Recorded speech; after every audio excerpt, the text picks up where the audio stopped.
Hello and welcome to my channel.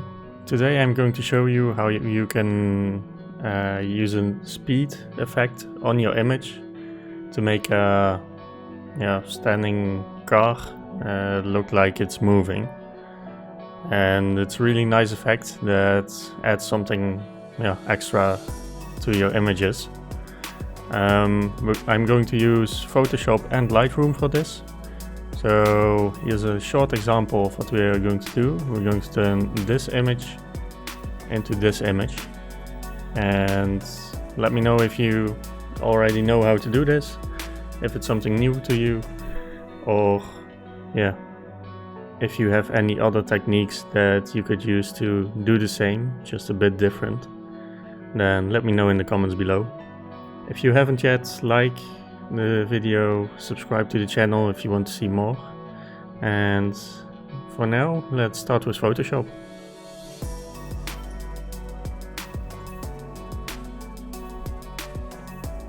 So I'm first going to start with a basic path of the whole car to make the selection and masking of the car easier. And it's also essential for the effect with the motion blur that we're going to apply. So it's just tracing the car with the pen tool as nicely and tight as possible to the contour lines of the car. Can be a challenge depending on the car and the body panels you have to work around. And sometimes the reflections are blown out or just transfer seamlessly into the environment. Just try to do it as neatly as possible.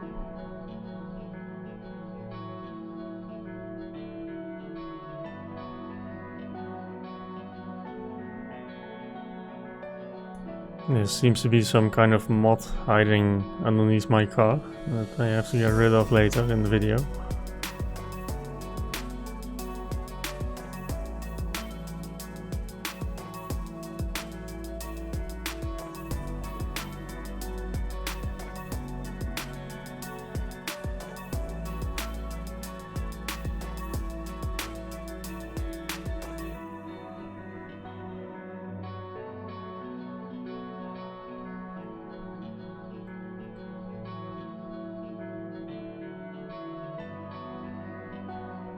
And just take your time for creating the path. In the video it's sped up times 5 at 500%, so it might take a lot longer as it seems in the video. Once you have your path, just give it a new name so it's saved. And we're gonna create a new layer.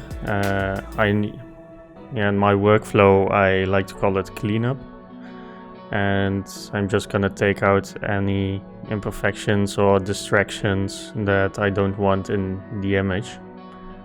That's as the lantern post or some reflections that are distracting.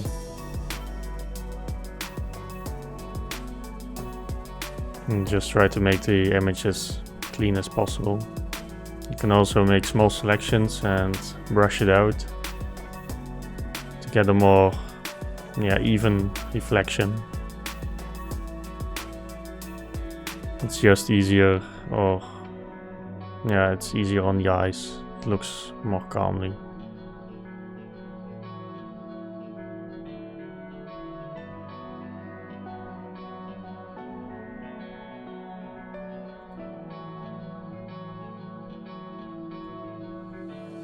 And I like to use a mixture of the clone stamp tool and the healing tool,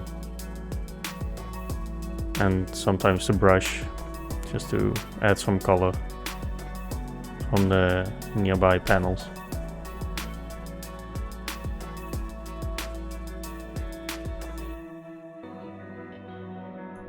Now I'm going to make a selection of the car from the path and inverse the selection.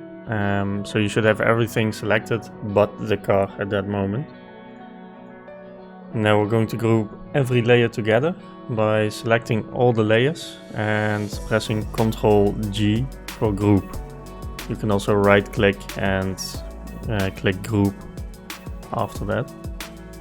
Then select the group and duplicate it by pressing Ctrl J or right clicking and then click duplicate. Then merge all the layers by right clicking the group and clicking merge group. You should now have a new layer with everything selected except the car. And I named this layer the blur layer, as this is everything that we're going to blur.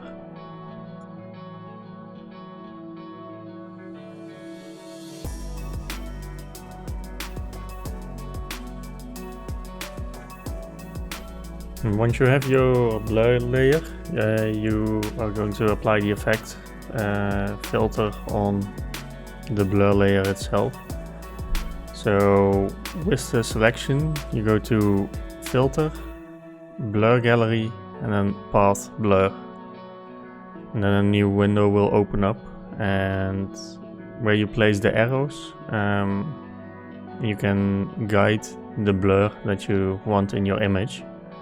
So as you can see in my example, I'm going to start from the center, from the car, and then go to every outward direction, following some leading lines from the road and from the scenery, just to make it a uniform look, going all opposite directions or outward directions from the car.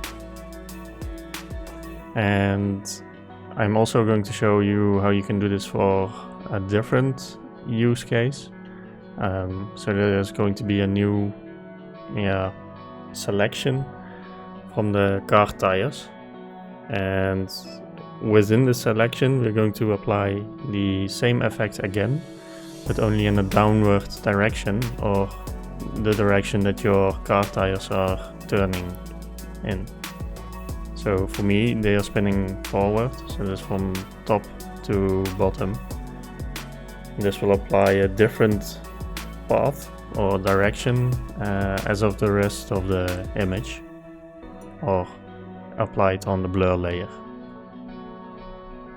So this will make it look more realistic, because the tires will have a different blur as the scenery, as they are going in a different direction.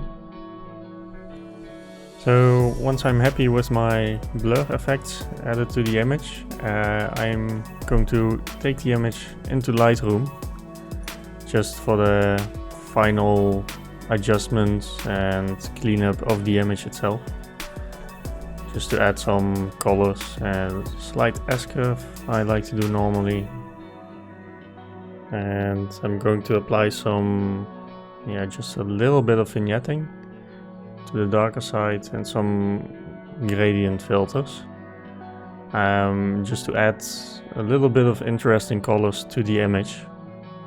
So nice warm orange yellow tone on the top, and the same style of gradient filter from the bottom with a bit of a blue tint to it, just to make it look more interesting, and some nice color added to the image.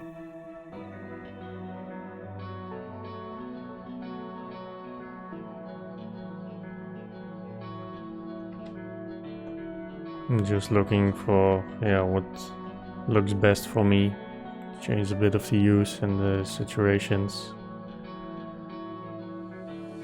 and some radial filter to add a bit more interest to the center of the image.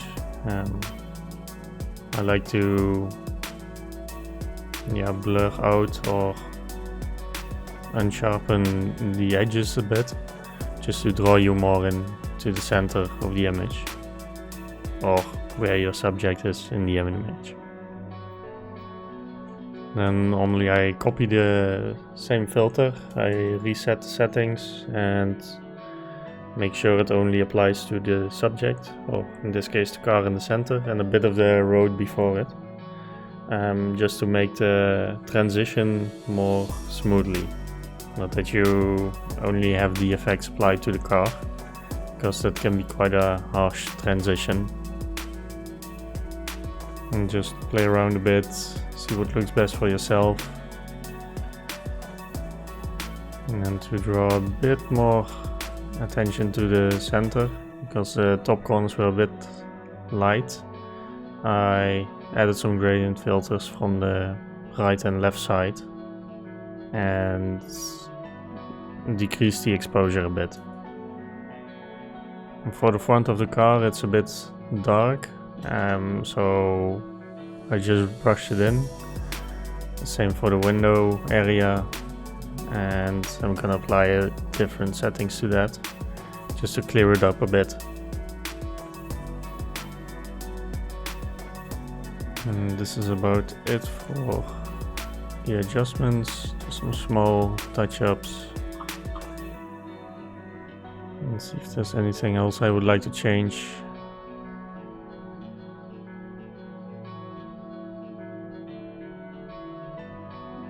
A bit of a yellow color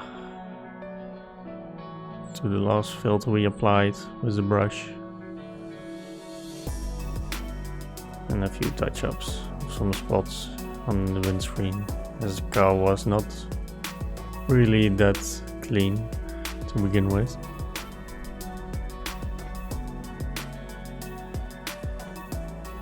Add a bit of color to the license plate. And that should be it for this image. So here's a shot before and after. I did change the license plate outside of the video, but it might be a different video about how to do that. This is it for this video. I hope you learned something new. If you do, let me know. If you have any other techniques that you would like to see or are interested in, just also let me know in the comments. If you liked the video, like it. If you want to see more videos when they show up, and subscribe to the channel. And I hope to see you in the next video. For now, thank you for watching and have a nice day.